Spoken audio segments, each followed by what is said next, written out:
Hi friends, today we'll be making a beetroot lavash.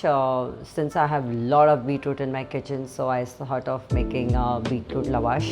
So the magic part is that I'll be cooking beetroot lavash with whole wheat flour.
Beetroot lavash is ready. It goes very well with beetroot hummus.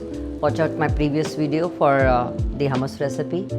Like my video, share and subscribe. Thank you so much. Bye friends.